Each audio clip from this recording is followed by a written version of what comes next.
Hello दोस्तों, आज हम बात करेंगे नागिन 6 के एपिसोड 57 के बारे में, जो कि 27 अगस्त को हुई है। तो एपिसोड में बात करते हैं, देखते हैं। पहले प्रथा यहाँ पर शेष नाग रानी को बुलाती है, जो कि महक होती है। तो वो कहीं छुपी होती है, लेकिन प्रथा उसे आवाज़ देकर बुलाती है। तो प्रथा नागिनों की जो नीति होती है उसकी वजह से महक को वो बुला पाती है, जो कि शेष नाग रानी होती है।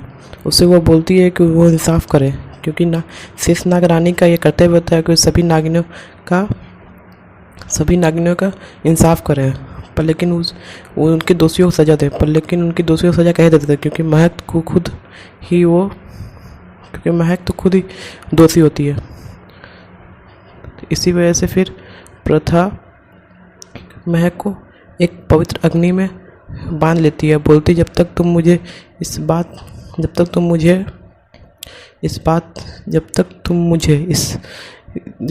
मेरे जो दुश्मनों से सज़ा नहीं दोगे, तब तक मैं तुम्हें आज़ाद नहीं कर सकती। ये पवित्र अग्नि है।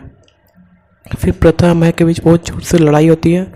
प्रथा बोलती है कि महक, मैं तुम्हें जाने दूंगी, मैं तुम्हें छोड़ दूंगी, मैं तुम्हें माफ़ कर दूँगी, क्योंकि तुम मेरी दीदी हो। बस तुम मेरे बच्चे के बारे में बता दो, मेरा बच्चा कहाँ है। लेकिन महक बोलती नहीं, महक बोलती है कि नहीं, बचपन से मैं हमेशा तुम्हारे पीछे रहा हूँ। सब लोग तुम्हें प्यार करते थे, मुझे नहीं। अब मैं तुम्हें छोड़ूंगी नहीं। अब तुम इसी वजह से मर जाओगे कि तुम्हारी जो बेटी है कहाँ है। तुम ज़िंदगी में तड़पोगे अपनी बेटी के लिए, क्योंकि मैं तुम्हें कभी नहीं बताने वाली हूँ। अब मैं मर जाऊँगी, तुम इसी गम में ज़िंदगी में रोएगे कि तुम्हारी बेटी कहाँ है। फिर महक मर जाती है वहाँ पर। फिर प्रथा कुत्ते बच जाती है, जिसे ऋषभ आकर वहाँ बचा लेता है। फिर प्रथा ऋषभ को बोलती है कि हमारी बेटी कहाँ है इस दुनिया में। तो ऋषभ बोलता है कि हमें अपनी बेटी ज़रूर मिलेगी, हम अपनी बेटी को ज़रूर खोजेंगे, दुनिया में कहीं भी होगी, हम अपनी बेटी को ज़रूर खोजेंगे। ऋषभ प्रथा को समझाता है।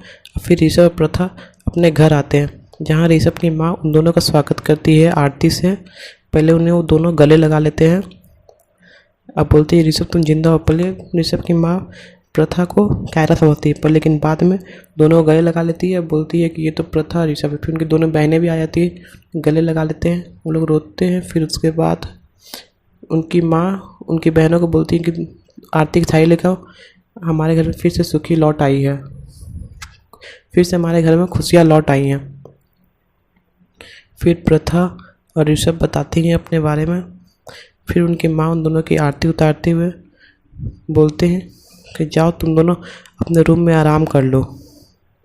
फिर ये दोनों अपने रूम में आराम करने आते हैं। तो ऋषभ फिर बोलता है कि तुम सो जाओ। प्रथा को बोलते हैं कि तुम सो जाओ, तुम बहुत थक गई हो, तुम आराम कर लो। फिर बाद में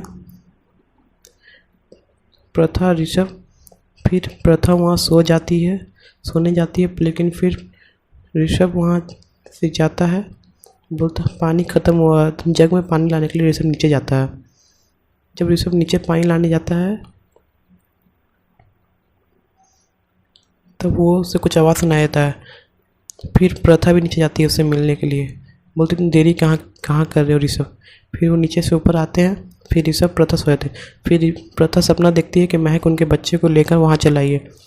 अब वो उन दोनों के बीच में लड़ाई होती है, और ऋषभ को पता चलता है कि प्रथा तो एक नागिन है, क्योंकि वहाँ महक आ जाती है। वो ये सपना देख रही होती है प्रथा। फिर सपने से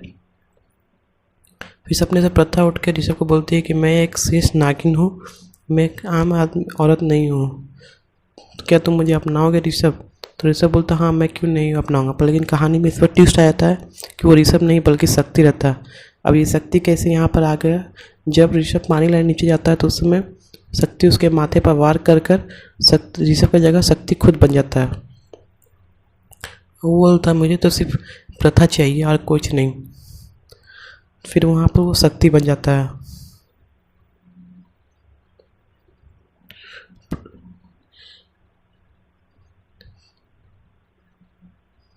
फिर यहाँ पर शक्ति सुबह होकर प्रथा से मिलने जाता है। सुबह ऋषभ से मिलने जाता है, उसे पानी छिड़ के बोलता है कि मैं इस नर्क में बहुत दिनों से हूँ, तुम तो मुझे देख शक्ति ऋषभ को बोलता है तुम तो मुझे यहाँ देख के बहुत खुश होगे, क्योंकि मैं इस नर्क में बहुत दिनों से हूँ तुम्हारी वजह से सिर्फ। अब तुम इस नर्क में रहोगे ज़िंदगी भर तक, मरते दम तक। मैं अब तुम्हारी बीवी के साथ सुहागरात मनाऊंगी, जो कि प्रथा है। इस पर ऋषभ गुस्सा होकर शक्ति को मारने लगता है, लेकिन शक्ति ऋषभ को वहाँ मारने लगता है, मार कर उसे शिकड़ से बांध देता है। इसी बीच प्रथा को पता चलता है कि इस रूम से कुछ आवाज़ आ रही है। फिर प्रथा भी उस रूम में आ जाती है। उस रूम में आती है, बल्कि उस रूम में आते ही प्रथा शक्ति ऋषभ को वहाँ उस रूम में छुपा देता है, बोलता है। फिर प्रथा पूछती है शक्ति जो कि शक्ति है उससे पूछती है कि तुम यहाँ पर क्या कर रहे हो। तो बोलता है कि मैं इस रूम को यहाँ साफ़ करने अभी आया हूँ, चलो यहाँ साफ़ हो गया, हम लोग यहाँ से चलते हैं। फिर वो उस रूम को वहाँ से प्रथा को समझाता है कि अपने बच्चे को ज़रूर खोज लूँगा, और वो ऋषभ को वहाँ से लेकर चला जाता है। अब शक्ति जो होता है ऋषभ को बोल देता है कि मैं रात में सुहागरात मनाऊंगी प्रथा के साथ। फिर रात में शक्ति जूस में कुछ नींद की दवाइयाँ मिला के प्रथा को पिलाने के लिए लेकर आता है, जो कि वो प्रथा को पिला भी देता है। फिर प्रथा पीने के बाद वो लोग जब सोने जाते तो उस समय प्रथा एक बच्चे की आवाज़ सुनाई थी, जो कि रीम की बच्ची होती है। तो वो बोलती है एक माँ का दर्द तुम नहीं समझ पाओगे ऋषभ। फिर वो बच्ची के पास चली जाती है प्रथा। रीम फिर उस बच्ची पर जाती है। बच्ची के पास जाने के बाद उसे वहाँ पर उसने बच्ची से मिलती जुलती है। फिर वो बोलती है कि तुम्हारी तरह मेरी बच्ची अपनी माँ के बिना कैसे अकेले रहेगी, मेरी बेटी भी ऐसी बिना माँ के रह रही होगी, इतनी तड़पती होगी। यहाँ पर शक्ति परेशान होता कि ये कहाँ चली गई प्रथा।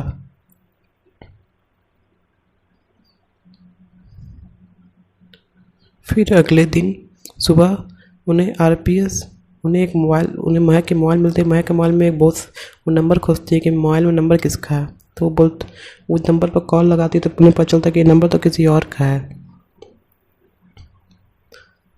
बाद में सुबह होकर प्रथा वहाँ से निकल जाती है, और वो जाती है उस एनजीओ में जहाँ पर उसे लगता है कि उनकी बच्ची वहीं पर होगी। लेकिन एनजीओ में जाने के बाद पता चलता है कि उनकी तो अडॉप्ट भी हो जाती है, जो कि यहाँ लाई जाती है कुछ और अडॉप्ट हुए थे। तो वो एनजीओ की जो रहती है ऑर्फेनेज की, वो बता नहीं पाती कि उनकी बेटी कहाँ पर है। प्रथा उनसे रिक्वेस्ट करती है, लेकिन वो नहीं बता पाती है। वो बोलती है कि जिस नंबर की आप तलाश कर रहे हो वो एक हमारी चैरिटेबल जो चैरिटी चलाती थी वो है। महक इधर शक्ति आरपी से घर आया था, उसे लगता है महक प्रथा आरपी से घर पर है। वहाँ आकर उनकी तस्वीर को जाता है और बोलता है कि मैं कैसे ऋषभ को नुका कर खुद में शक्ति बनकर ऋषभ के प्रथा के सामने आ गया हूँ।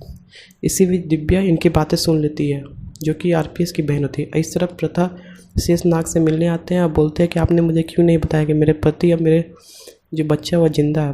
तो उधर शेषनाग बोलते हैं कि मुझे खुद नहीं पता था जो तुम्हारे बच्चे होगी सेफ होगी, क्योंकि वो शिव वरदानी है, वो भी तुम्हारी तरह शेषनागिन बनेगी आगे चल कर, क्योंकि उन्हें शिव का वरदान है। वो बच्चे को कभी कुछ नहीं होगा। शिव दिखाता है कि जो बच्ची है वो एक गाड़ी में रहती है, जो कि गाड़ी पंक्चर हो जाता है।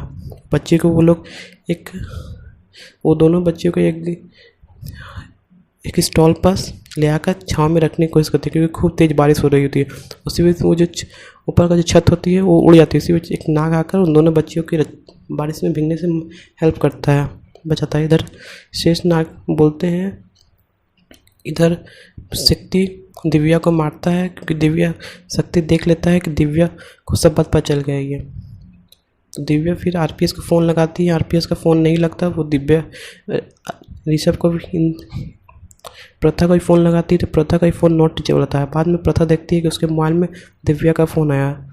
फिर वो जब दिव्या घर आती हैं तो देखती है कि ऋषभ दिव्या को मार रहा है, जो कि आरपीएस देखता है कि दिव्या को ऋषभ मार रहा है। वो उसे बचाने जाती है, तब तक ऋषभ वहाँ से भाग जाता है, जो कि शक्ति रहता है। अब बाद में ऋषभ आरपीएस की आंटी देख लेती है, तो आरपीएस की आंटी बोलती है कि आरपीएस तुमने ही अपनी बहन को ही मारा, अपनी पत्नी को मारा। तो प्रथा फिर आरपीएस को सज़ा देती है। इसी बीच वो आंटी को बेहोश हो जाती है गिरने की वजह से। तब फिर प्रथा आरपीएस को सज़ा देती है, उन्हें मारती है, पुलिस को ही फ़ोन कर देती है। इसी बीच फिर वो उनकी आंटी को लेकर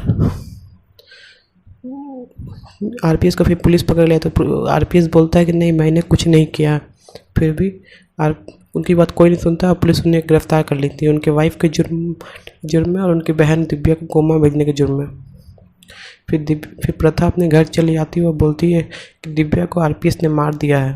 तो ऋषभ जो कि शक्ति रहता है वो बोलता है कि अच्छा, वो आरपीएस के पहले से खुल का इल्ज़ाम उनकी वाइफ का था, अब उनकी बहन का भी इल्ज़ाम उसी पर लग गया है। फिर उनकी आंटी उनके घर आ जाती है और उन्हीं घर में आकर रहने लगती है। तो ऋषभ की जो मम्मी होती है वो बोलती है कि आप हमारे घर में ही रहिए।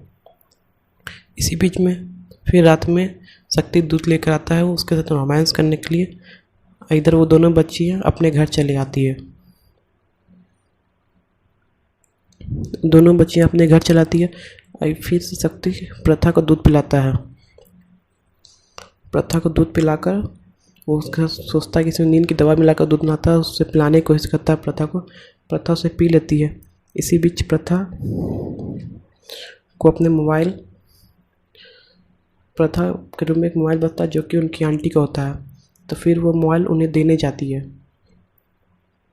वो बोलती है मैं इस मोबाइल को देख कर आती हूँ आंटी को। जब वो आंटी के रूम में जाती है तब वो उसे वही पुराना नंबर याद आता है जो कि वो एनजीओ में पता चलता है कि वो नंबर तो इन आंटी का है।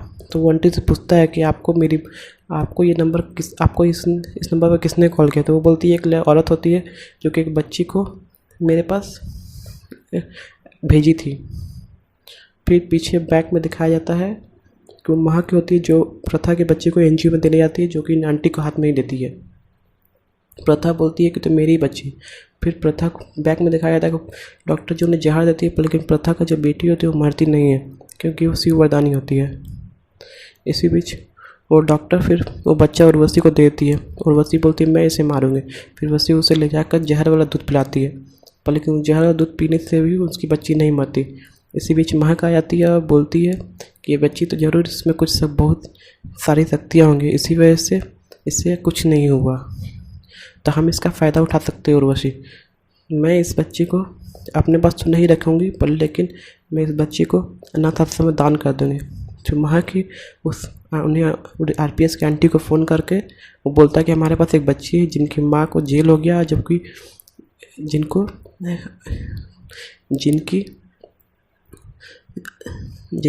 फांसी लगने वाली, तो बच्ची अनाथ हो गई है। तो आरपीएस के आंटी को फ़ोन करके बोलती है, तो वो बोलती है मैं सिटी हॉस्पिटल में आ जाइए आप बच्ची को लेकर। तो फिर वहीं पर जो प्रोफेसर रहते हैं उनकी वाइफ और उनकी बेटी दोनों अस्पताल रहती है जो कि मर जाती है। इधर आरपीएस के आंटी महक इधर बच्ची को आरपीएस को आंटी को दे देते हैं। वो दोनों बच्चियाँ फिर जो प्रोफेसर थे वो दोनों बच्चे को अडॉप्ट कर लेते हैं। वो खुद की बच्ची और एक प्रथा के बेटी को भी खुद अडॉप्ट कर लेते हैं, क्योंकि उनकी बेटी पहले मरी हुई पैदा होती है। बाद में उन्हें पता चलता है कि उनकी बेटी जिंदा है। अब नेक्स्ट एपिसोड में दिखाया जाएगा कि जो प्रथा है कि जो बेटी है और जो प्रोफेसर की बेटी है दोनों एक साथ रह रही है। और नेक्स्ट एपिसोड में आप देख पाएंगे। Okay, thank you. हेलो दोस्तों, आज हम बात करेंगे नागिन 6 के एपिसोड 57 के बारे में, जो कि 27 अगस्त को हुई है। तो एपिसोड में बात करते हैं, देखते हैं। पहले प्रथा यहाँ पर शेष नाग रानी को बुलाती है जो कि महक होती है। वो कहीं छुपी रहती है, लेकिन प्रथा उसे आवाज़ देकर बुलाती है। तो प्रथा नागिनों की जो नीति होती है उसकी वजह से महक को वो बुला पाती है, जो कि शेष नाग रानी होती है। उससे वो बोलती है कि वो इंसाफ करे, क्योंकि शेष नाग रानी का ये कर्तव्य होता है कि सभी नागिनों का इंसाफ करे, पर लेकिन वो उनके दोषियों को सज़ा दे। पर लेकिन उनकी दोषियों को सज़ा कह देते थे क्योंकि महक तो खुद ही दोषी होती है। इसी वजह से फिर प्रथा महक को एक पवित्र अग्नि में बांध लेती है। बोलती जब तक तुम मेरे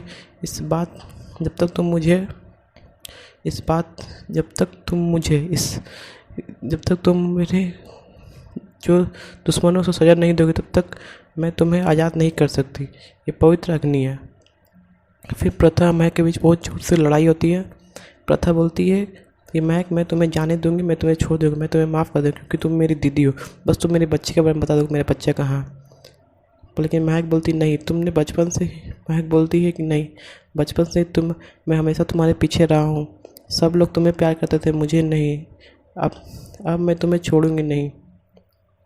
अब तुम इसी वजह से मर जाओगे कि तुम्हारी जो बेटी है कहाँ है, तुम ज़िंदगी में तड़पोगे अपनी बेटी के लिए, क्योंकि मैं तुम्हें कभी नहीं बताने वाली हूँ। अब मैं मर जाऊँगी, तुम इसी गम में ज़िंदगी में रोएगे कि तुम्हारी बेटी कहाँ है। फिर महक मर जाती है वहाँ पर। फिर प्रथा कुत्ते कुत्ते बच जाती है, जिसे ऋषभ आकर वहाँ बचा लेता है। फिर प्रथा ऋषभ को बोलती है कि हमारी बेटी कहाँ है इस दुनिया में। तो ऋषभ बोलता है कि हमें अपनी बेटी ज़रूर मिलेगी, हम अपनी बेटी को ज़रूर खोजेंगे, दुनिया में कहीं भी होगी हम अपनी बेटी को ज़रूर खोजेंगे। ऋषभ प्रथा को समझाता है।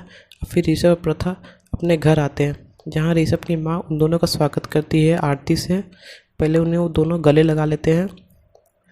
अब बोलती है ऋषभ तुम जिंदा हो। पहले ऋषभ की माँ प्रथा को कायरा समझती है, पर लेकिन बाद में दोनों गले लगा लेती है। बोलती है कि ये तो प्रथा ऋषभ है। फिर उनकी दोनों बहनें भी आ जाती है, गले लगा लेते हैं, वो लोग रोते हैं। फिर उसके बाद उनकी माँ उनकी बहनों को बोलती है कि आरती की थाली लेकर आओ, हमारे घर में फिर से सुखी लौट आई है, फिर से हमारे घर में खुशियाँ लौट आई हैं।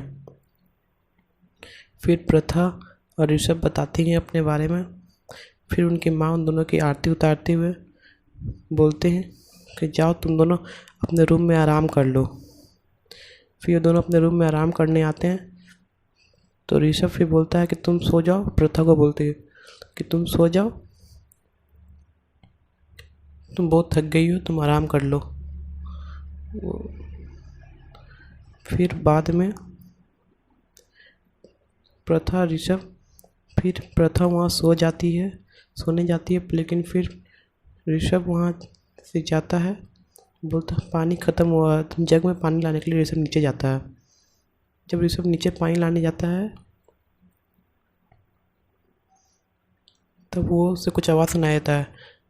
फिर प्रथा भी नीचे जाती है उससे मिलने के लिए, बोलती तुम देरी कहाँ कर रहे हो ऋषभ। फिर वो नीचे से ऊपर आते हैं। फिर ऋषभ प्रथा सोए थे। फिर प्रथा सपना देखती है कि महक उनके बच्चे को लेकर वहाँ चल आई है। अब वो उन दोनों के बीच में लड़ाई होती है और ऋषभ को पता चलता है कि प्रथा तो एक नागिन है, क्योंकि वहाँ महक आ जाती है। वो ये सपना देख रही होती है प्रथा। फिर सपने से प्रथा उठ के ऋषभ को बोलती है कि मैं एक शेष नागिन हूँ, मैं एक आम आदमी औरत नहीं हूँ, तो क्या तुम मुझे अपनाओगे ऋषभ।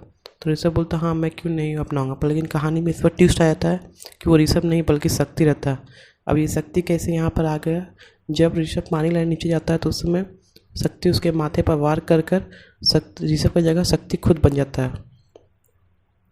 वो बोलता है मुझे तो सिर्फ प्रथा चाहिए और कुछ नहीं। फिर वहाँ पर वो शक्ति बन जाता है।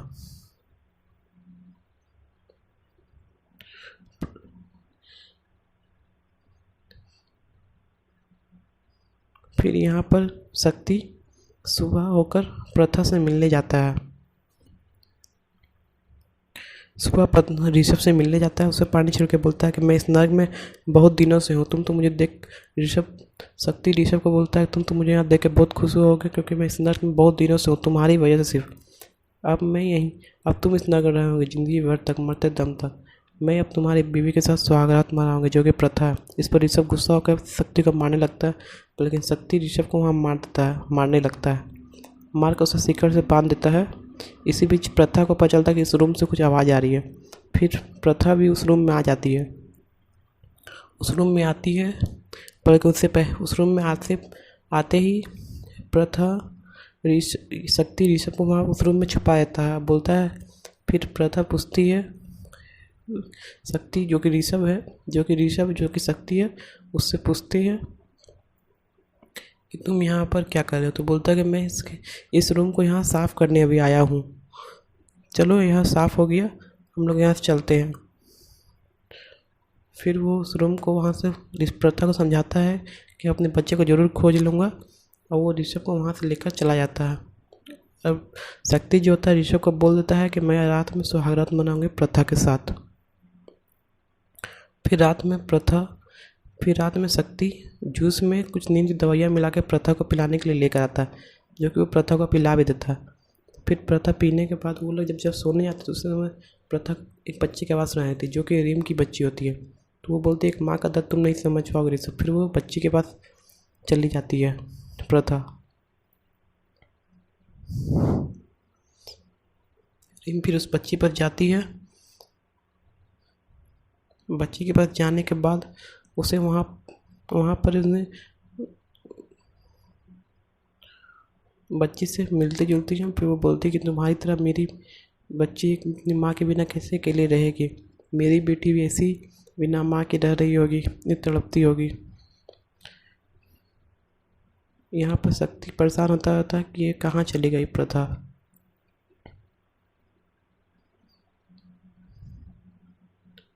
फिर अगले दिन सुबह उन्हें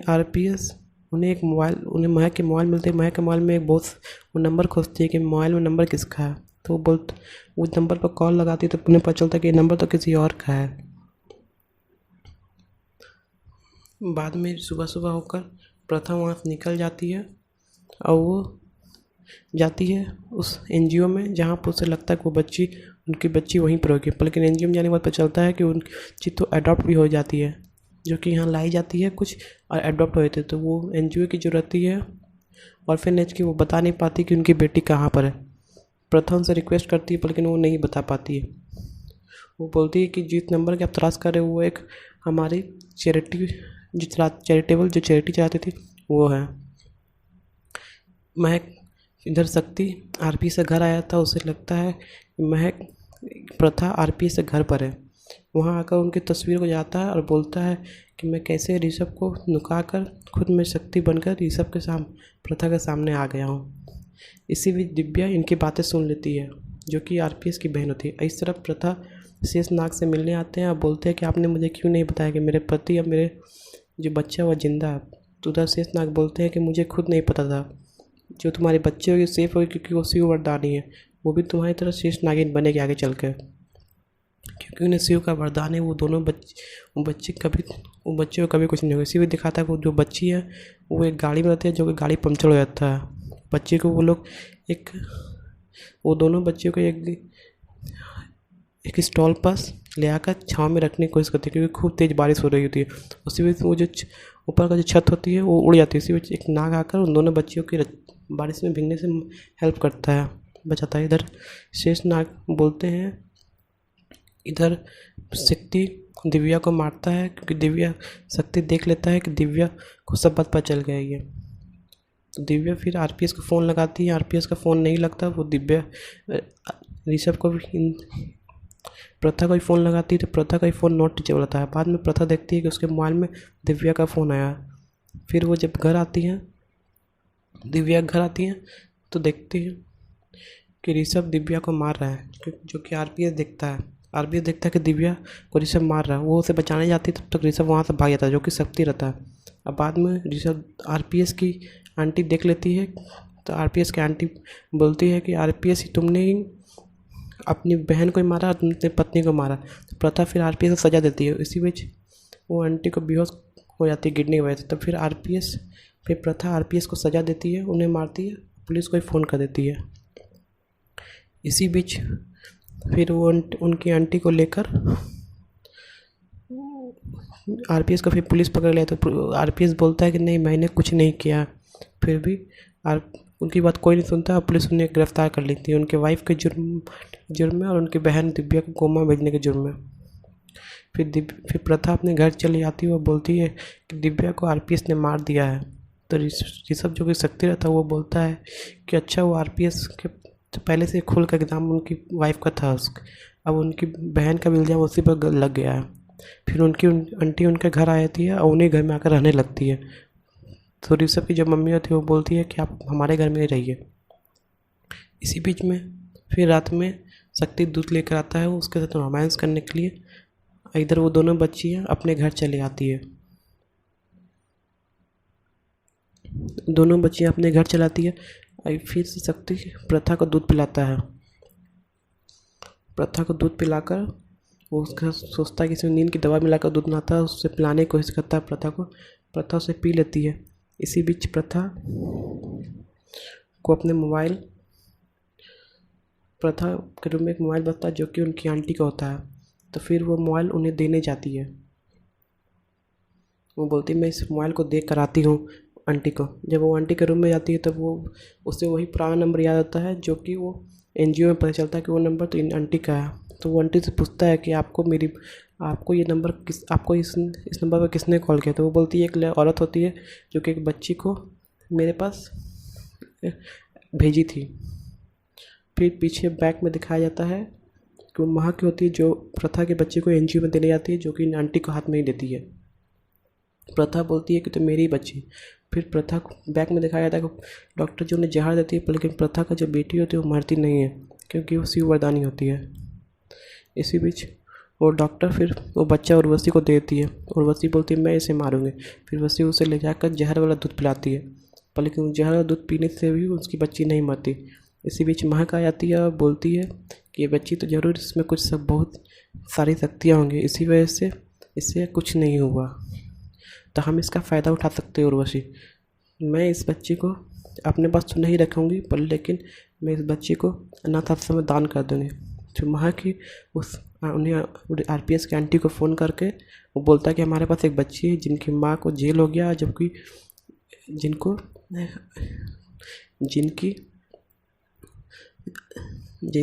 फांसी लगने वाली, तो बच्ची अनाथ हो गई है। तो आरपीएस के आंटी को फ़ोन करके बोलती है, तो वो बोलती है मैं सिटी हॉस्पिटल में आ जाइए आप बच्ची को लेकर। तो फिर वहीं पर जो प्रोफेसर रहते हैं उनकी वाइफ और उनकी बेटी दोनों अस्पताल रहती है जो कि मर जाती है। इधर आरपीएस के आंटी महक इधर बच्ची को आरपीएस को आंटी को दे देते हैं। वो दोनों बच्चियाँ फिर जो प्रोफेसर थे वो दोनों बच्चे को अडॉप्ट कर लेते हैं। वो खुद की बच्ची और एक प्रथा के बेटी को भी खुद अडॉप्ट कर लेते हैं, क्योंकि उनकी बेटी पहले मरी हुई पैदा होती है। बाद में उन्हें पता चलता है कि उनकी बेटी जिंदा है। अब नेक्स्ट एपिसोड में दिखाया जाएगा कि जो प्रथा है कि जो बेटी है और जो प्रोफेसर की बेटी है दोनों एक साथ रह रही है। वो नेक्स्ट एपिसोड में आप देख पाएंगे। Okay, thank you. हेलो दोस्तों, आज हम बात करेंगे नागिन 6 के एपिसोड 57 के बारे में, जो कि 27 अगस्त को हुई है। तो एपिसोड में बात करते हैं, देखते हैं। पहले प्रथा यहाँ पर शेष नाग रानी को बुलाती है जो कि महक होती है। तो वो कहीं छुपी रहती है, लेकिन प्रथा उसे आवाज़ देकर बुलाती है। तो प्रथा नागिनों की जो नीति होती है उसकी वजह से महक को वो बुला पाती है, जो कि शेष नाग रानी होती है। उससे वो बोलती है कि वो इंसाफ करे, क्योंकि शेष नाग रानी का ये कर्तव्य होता है कि सभी नागिनों का इंसाफ करे। पर लेकिन वो उनके दोषियों को सज़ा दे, पर लेकिन उनकी दोषियों को सज़ा कह देते थे क्योंकि महक तो खुद ही दोषी होती है। इसी वजह से फिर प्रथा महक को एक पवित्र अग्नि में बांध लेती है। बोलती जब तक तुम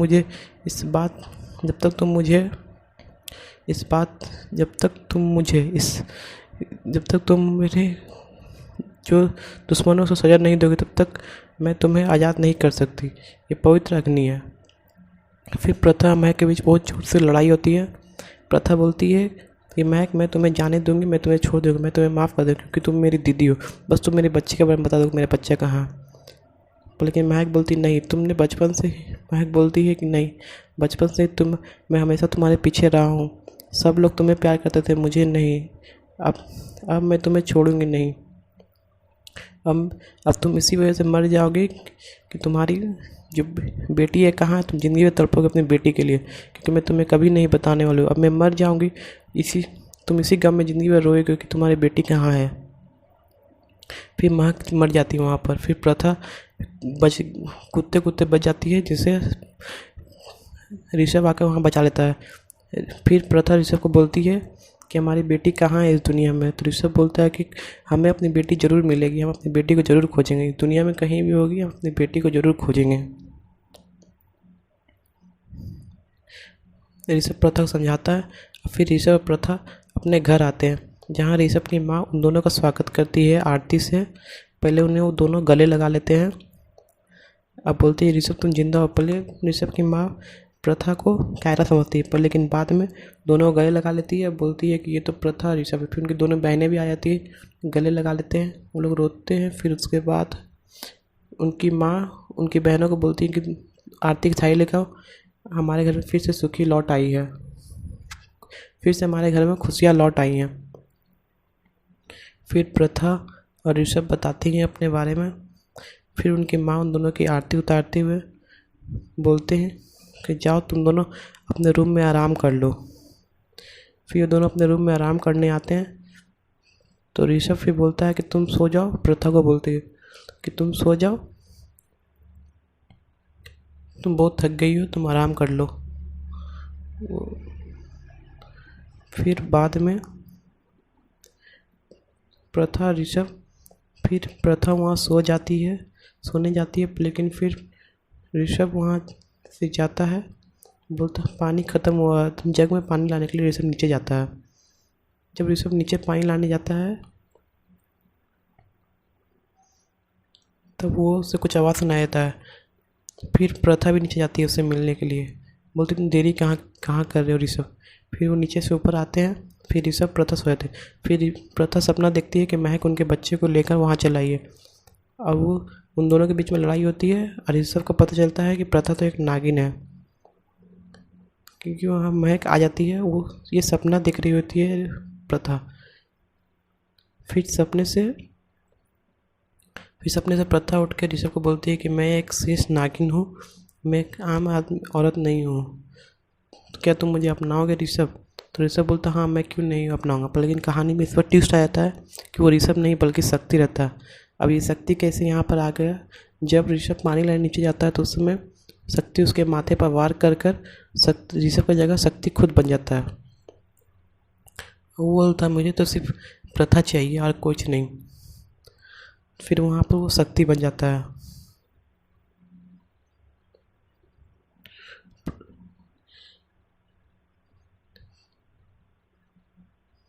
फिर यहाँ पर शक्ति सुबह होकर प्रथा से मिलने जाता है। सुबह ऋषभ से मिलने जाता है, उसे पानी छिड़क के बोलता है कि मैं इस नर्क में बहुत दिनों से हूँ, तुम तो मुझे देख। शक्ति ऋषभ को बोलता है तुम तो मुझे यहाँ देख के बहुत खुश होगे, क्योंकि मैं इस नर्क में बहुत दिनों से हूँ तुम्हारी वजह से सिर्फ। अब तुम इस नर्क में रहोगे ज़िंदगी भर तक, मरते दम तक। मैं अब तुम्हारी बीवी के साथ सुहागरात मनाऊंगा, जो कि प्रथा है। इस पर ऋषभ गुस्सा होकर शक्ति को मारने लगता है, लेकिन शक्ति ऋषभ को वहाँ मारने लगता है।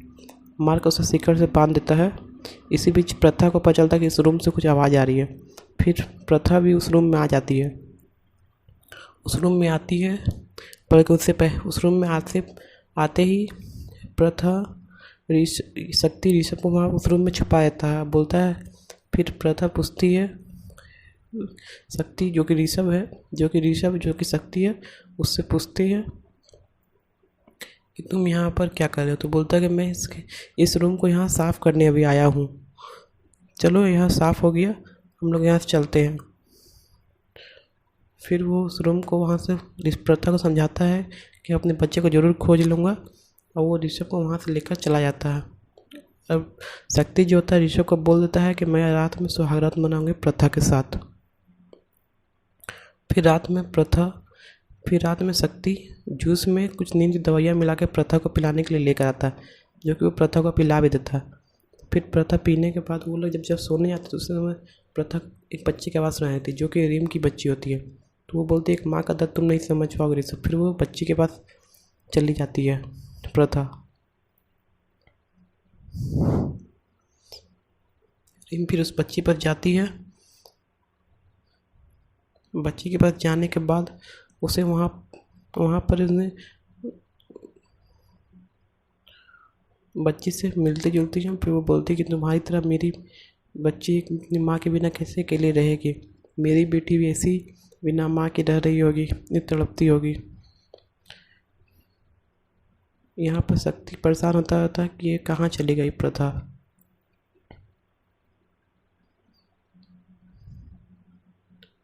फिर अगले दिन सुबह उन्हें महक के मोबाइल मिलते हैं। महक के मोबाइल में वो नंबर खोजती है कि मोबाइल में नंबर किसका है। तो वो उस नंबर पर कॉल लगाती है तो उन्हें पता चलता है कि ये नंबर तो किसी और का है। बाद में सुबह होकर प्रथा वहाँ से निकल जाती है और वो जाती है उस NGO में, जहाँ पर उसे लगता है कि उनकी बच्ची वहीं पर होगी। लेकिन NGO में जाने के बाद पता चलता है कि उनकी तो अडॉप्ट भी हो जाती है। जो कि यहाँ लाई जाती है कुछ और एडॉप्ट हुए थे, तो वो एनजीओ की जो रहती है ऑर्फेनेज की, वो बता नहीं पाती कि उनकी बेटी कहाँ पर है। प्रथा उनसे रिक्वेस्ट करती है लेकिन वो नहीं बता पाती है। वो बोलती है कि जिस नंबर की आप तलाश कर रहे हो वो एक हमारी चैरिटेबल जो चैरिटी चलाती थी वो है। महक इधर शक्ति आरपी से घर आया था, उसे लगता है कि महक प्रथा आरपी से घर पर है। वहाँ आकर उनकी तस्वीर को जाता है और बोलता है कि मैं कैसे ऋषभ को नुका कर खुद में शक्ति बनकर ऋषभ के प्रथा के सामने आ गया हूँ। इसी बीच दिव्या इनकी बातें सुन लेती है, जो कि आरपीएस की बहन होती है। इस तरफ प्रथा शेषनाग से मिलने आते हैं और बोलते हैं कि आपने मुझे क्यों नहीं बताया कि मेरे पति या मेरे जो बच्चा वह जिंदा है। तो उधर शेषनाग बोलते हैं कि मुझे खुद नहीं पता था जो तुम्हारे बच्चे होगी सेफ होगी, क्योंकि वो शिव वरदानी है, वो भी तुम्हारी तरह शेष नागिन बनेगी आगे चल कर, क्योंकि उन्हें शिव का वरदान है। वो दोनों बच्चे को कभी कुछ नहीं होगा। इसी में दिखाता है वो जो बच्ची है वो एक गाड़ी में रहती है, जो कि गाड़ी पंक्चर हो जाता है। बच्चे को वो दोनों बच्चों को एक स्टॉल पास ले आकर छाँव में रखने की कोशिश करती है, क्योंकि खूब तेज़ बारिश हो रही होती है। उसी में वो जो ऊपर का जो छत होती है वो उड़ जाती है। इसी में एक नाग आकर उन दोनों बच्चियों की बारिश में भीगने से हेल्प करता है, बचाता है। इधर शेष नाग बोलते हैं, इधर शक्ति दिव्या को मारता है, क्योंकि शक्ति देख लेता है कि दिव्या को सब बात पता चल गई है। तो दिव्या फिर आरपीएस को फ़ोन लगाती है, आरपीएस का फ़ोन नहीं लगता। वो दिव्या ऋषभ को भी प्रथा का ही फ़ोन लगाती है, तो प्रथा का ही फ़ोन नॉट रीचेबल होता है। बाद में प्रथा देखती है कि उसके मोबाइल में दिव्या का फ़ोन आया। फिर वो जब दिव्या घर आती हैं तो देखती है कि ऋषभ दिव्या को मार रहा है, जो कि आरपीएस देखता है कि दिव्या को ऋषभ मार रहा है। वो उसे बचाने जाती है, तब तक ऋषभ वहाँ से भाग जाता है, जो कि शक्ति रहता है। अब बाद में ऋषभ आरपीएस की आंटी देख लेती है, तो आरपीएस की आंटी बोलती है कि आरपीएस तुमने ही अपनी बहन को ही मारा, अपनी पत्नी को मारा। तो प्रथा फिर आरपीएस को सजा देती है। इसी बीच वो आंटी को बेहोश हो जाती है गिरने की वजह से। तब फिर प्रथा आरपीएस को सजा देती है, उन्हें मारती है, पुलिस को ही फ़ोन कर देती है। इसी बीच फिर वो उनकी आंटी को लेकर आरपीएस को फिर पुलिस पकड़ लिया। तो आरपीएस बोलता है कि नहीं, मैंने कुछ नहीं किया। फिर भी उनकी बात कोई नहीं सुनता और पुलिस उन्हें गिरफ्तार कर लेती है, उनके वाइफ के जुर्म में और उनकी बहन दिव्या को कोमा भेजने के जुर्म में। फिर प्रथा अपने घर चली आती है और बोलती है कि दिव्या को आरपीएस ने मार दिया है। तो ऋषभ जो कि शक्ति रहता है वो बोलता है कि अच्छा, वो आरपीएस के पहले से खुल का इल्ज़ाम उनकी वाइफ का था, अब उनकी बहन का भी इल्ज़ाम उसी पर लग गया है। फिर उनकी आंटी उनके घर आ जाती है और उन्हीं घर में आकर रहने लगती है। तो ऋषभ की जो मम्मी होती है वो बोलती है कि आप हमारे घर में ही रहिए। इसी बीच में फिर रात में शक्ति दूध लेकर आता है उसके साथ रोमांस करने के लिए। इधर वो दोनों बच्चियाँ अपने घर चली आती है। दोनों बच्चियाँ अपने घर चलाती है। फिर से शक्ति प्रथा को दूध पिलाता है। प्रथा को दूध पिलाकर वो उसका सोचता है कि इसमें नींद की दवा मिलाकर दूध बनाता है, उससे पिलाने की कोशिश करता है प्रथा को। प्रथा उसे पी लेती है। इसी बीच प्रथा के रूम में एक मोबाइल बजता है, जो कि उनकी आंटी का होता है। तो फिर वो मोबाइल उन्हें देने जाती है। वो बोलती है मैं इस मोबाइल को देख कर आती हूँ आंटी को। जब वो आंटी के रूम में जाती है तब वो उसे वही पुराना नंबर याद आता है, जो कि वो एनजीओ में पता चलता है कि वो नंबर तो इन आंटी का है। तो वो आंटी से पूछता है कि आपको ये नंबर आपको इस नंबर पर किसने कॉल किया। तो वो बोलती है एक औरत होती है जो कि एक बच्ची को मेरे पास भेजी थी। फिर पीछे बैक में दिखाया जाता है कि वो माँ की होती है, जो प्रथा के बच्चे को एनजीओ में देने जाती है, जो कि इन आंटी को हाथ में ही देती है। प्रथा बोलती है कि तो मेरी बच्ची। फिर प्रथा को बैक में दिखाया जाता है कि डॉक्टर जो उन्हें जहर देती है, लेकिन प्रथा का जो बेटी होती है वो मरती नहीं है, क्योंकि वो शिव वरदानी होती है। इसी बीच वो डॉक्टर फिर वो बच्चा उर्वशी को देती है। उर्वशी बोलती है मैं इसे मारूंगी। फिर उर्वशी उसे ले जाकर जहर वाला दूध पिलाती है, लेकिन जहर वाला दूध पीने से भी उसकी बच्ची नहीं मरती।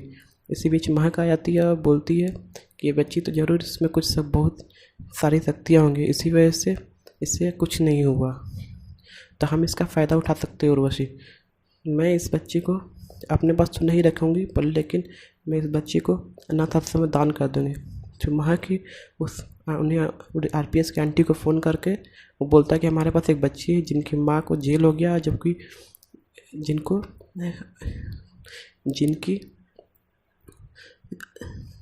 जिनको फांसी लगने वाली, तो बच्ची अनाथ हो गई है। तो आरपीएस के आंटी को फ़ोन करके बोलती है, तो वो बोलती है मैं सिटी हॉस्पिटल में आ जाइए आप बच्ची को लेकर। तो फिर वहीं पर जो प्रोफेसर रहते हैं उनकी वाइफ और उनकी बेटी दोनों अस्पताल रहती है, जो कि मर जाती है।